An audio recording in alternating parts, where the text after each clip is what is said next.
আমার জামার নিচে একটা বকেন আছে, এই বকলের নিচে একটা স্বর্ণের টুকরা আমার মা আমাকে দিয়েছে।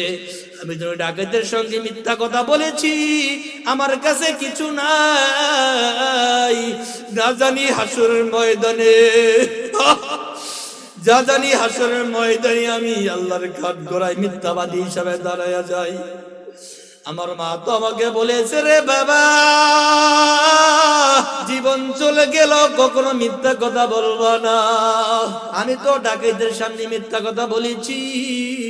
আল্লাহ তাআলা যখন হাসরের ময়দানে আমাকে না জানিয়ে দইয়া বসরে, আব্দুল কাদের তুমি কেন মিথ্যা কথা বলেছো? এই মিথ্যা কথার কারণে তোমাকে আমি জাহান্নামের আসামি করে দেই।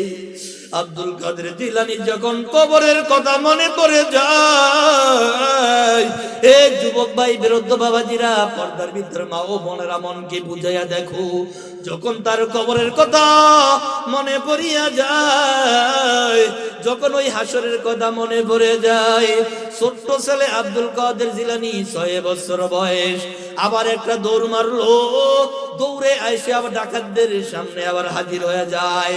ডাক দিয়ে বলতেছে, রে ডাকাত ভাই, আমি তো তোমাদের সঙ্গে মিথ্যা কথা বলেছি। আমার মা বলেছে কখনো একটা মিথ্যা কথাও বলতে না। আমি যদি তোমার সঙ্গে মিথ্যা কথা বলেছি, আমার কাছে টাকা নাই, পয়সা নাই, কিন্তু আমার কাছে স্বর্ণের একটা দানা, একটা টুকরা আছে। আরো জোরে বলে, আরে ডাকাত ভাই, একটা স্বর্ণের টুকরা ধরো, তুমি নিয়ে যাও। আমি তো তোমাদের সঙ্গে মিথ্যা কথা বলেছি, এই মিথ্যা কথার কারণে নাকি আমি আল্লাহর আদালতে ধরা পড়ে যাই। এইবার এক ডাকাত আরেক ডাকাতকে বলতেছি, 20টা বছর পর্যন্ত ডাকাতি করেছি, এমন নজিরবিহীন ঘটনা তো আর জীবনও কখনো দেখি নাই। আরেকজনে বলতেছে, 12টা বছর ডাকাতি করেছি,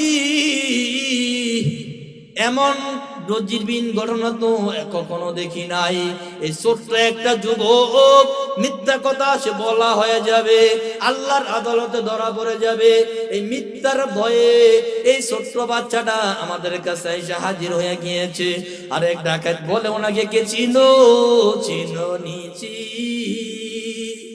ননি ডাকাত চিনোনি।